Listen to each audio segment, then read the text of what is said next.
पश्चिमी विक्षोभ से मौसम में बदलाव हुआ है। प्रदेश में कई जगह छाए रहे बादल तो कई जगह बारिश भी हुई है। बारिश के कारण रात के तापमान में गिरावट दर्ज हुई। मावठ का सिलसिला चलता रहेगा आज भी। जयपुर, अजमेर, कोटा, जोधपुर, बीकानेर में बारिश की संभावना है। वहीं कोटा, अजमेर में ओलावृष्टि की भी संभावना है। 29 दिसंबर से उत्तरी राजस्थान में घना कोहरा छाएगा।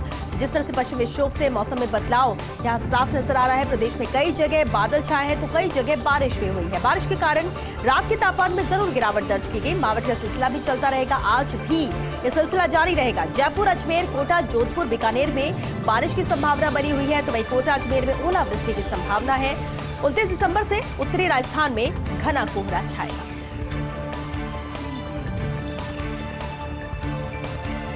हेल्थ इंडेक्स 2019-20 जारी हुआ है। नीति आयोग ने कल जारी किया हेल्थ इंडेक्स। लगातार चौथे साल शीर्ष पर केरल है। यूपी, बिहार, राजस्थान, एमपी जैसे बड़े राज्यों का प्रदर्शन कमजोर रहा। 19 राज्यों की सूची में यूपी सबसे नीचे है, लेकिन सर्वाधिक सुधार करने में यूपी सबसे आगे है।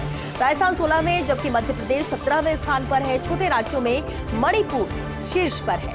तो ये हेल्थ इंडेक्स 2019-20 जारी किया गया है। नीति आयोग ने कल जारी किया हेल्थ इंडेक्स, जिसमें लगातार चौथे साल शीर्ष पर केरल ही रहा।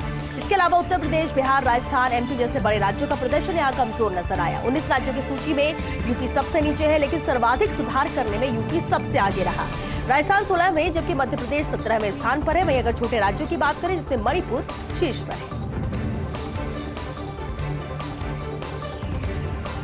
यूपी के ब्राह्मण नेताओं के नाराज होने की खबर है। कहा या अनदेखी तो हो रही है, उल्टे कार्रवाई भी की जा रही है। अपनी नाराजगी दूर करने के लिए कमेटी का गठन हुआ है। यूपी के बीजेपी चुनाव प्रभारी धर्मेंद्र प्रधान ने बैठक ली। कल और परसों 2 दिन बैठक ले चुके धर्मेंद्र प्रधान। जानकार सूत्रों के हवाले से खबर है, इस बैठक में ब्राह्मण नेताओं ने अपनी नाराजगी जाहिर की है। तो अपनी नाराजगी यूपी के ब्राह्मण नेताओं ने जाहिर की है और कहा कि अनदेखी तो हो रही है और उल्टे कार्रवाई भी की जा रही है। अब नाराजगी दूर करने के लिए ही कमेटी का गठन किया गया है। यूपी के बीजेपी चुनाव प्रभारी धर्मेंद्र प्रधान, जिन्होंने इसे लेकर बैठक भी ली। कल और परसों 2 दिन बैठक ले चुके धर्मेंद्र प्रधान। जानकार सूत्रों के हवाले से खबर मिल रही है, इस बैठक में ब्राह्मण नेताओं ने नाराजगी जाहिर की।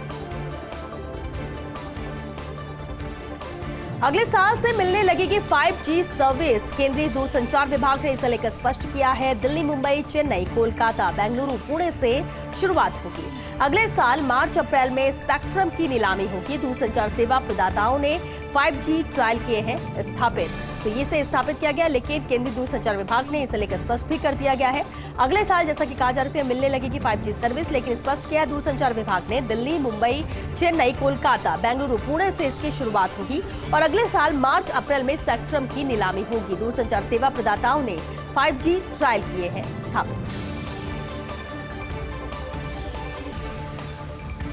विधायिका पर सीजेआई एनवी रमन्ना ने खड़े किए हैं सवाल। संसद, राज्यों की विधानसभाओं में बन रहे कानूनों की गुणवत्ता पर सवाल उठाए हैं। सीजेआई का मानना है खराब कानूनों की वजह से भी बढ़ रहा है अदालतों पर बोझ। विधायिका की गुणवत्ता को लेकर सीजेआई एनवी रमन्ना ने कई सुझाव भी दिए हैं। नए कानून बनाने के लिए संबंधित पक्षों के साथ विचार विमर्श के बाद ही कोई फैसला हो। साथ ही नए कानून बनाने के लिए स्थायी समितियों का अधिकतम इस्तेमाल। इस बीच ही सीजेआई ने बिहार में लागू शराबबंदी कानून का खासतौर से जिक्र किया।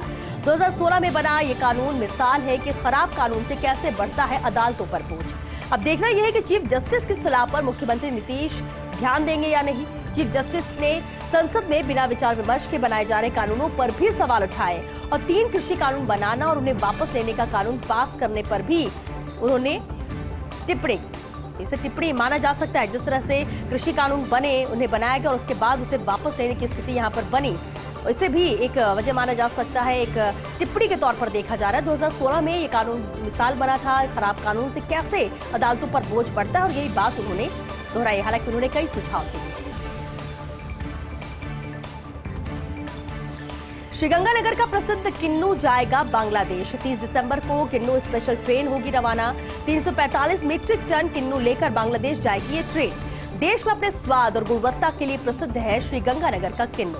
श्रीलंका, ऑस्ट्रेलिया, नेपाल और दक्षिणी राज्यों में सप्लाई किया जाता है और हर साल 1,52,000 मीट्रिक टन इसका उत्पादन होता है। तो साल में इसका उत्पादन होता है, लेकिन अब बांग्लादेश जाएगा श्रीगंगानगर का प्रसिद्ध किन्नू। 30 दिसंबर को किन्नू स्पेशल ट्रेन यहां से रवाना होगी बांग्लादेश के लिए।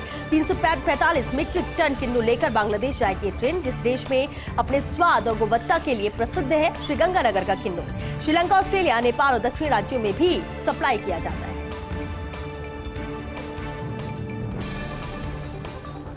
लुधियाना ब्लास्ट में बड़ी कामयाबी मिली है। लुधियाना ब्लास्ट का मास्टरमाइंड गिरफ्तार हुआ है। जर्मनी से गिरफ्तार हुआ है जसविंदर सिंह मुल्तानी।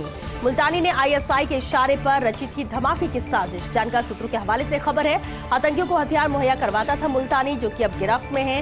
लुधियाना ब्लास्ट में बड़ी कामयाबी मिली है पुलिस को। लुधियाना ब्लास्ट का मास्टरमाइंड गिरफ्तार हो चुका है। जर्मनी से गिरफ्तारी हुई है जसविंदर सिंह मुल्तानी, जो कि आईएसआई के इशारे पर धमाके की इसने साजिश रची थी। जानकार सूत्रों के हवाले से खबर मिल रही है, आतंकियों को हथियार मुहैया करवाता था मुल्तानी, जो कि अब पुलिस की गिरफ्त में है।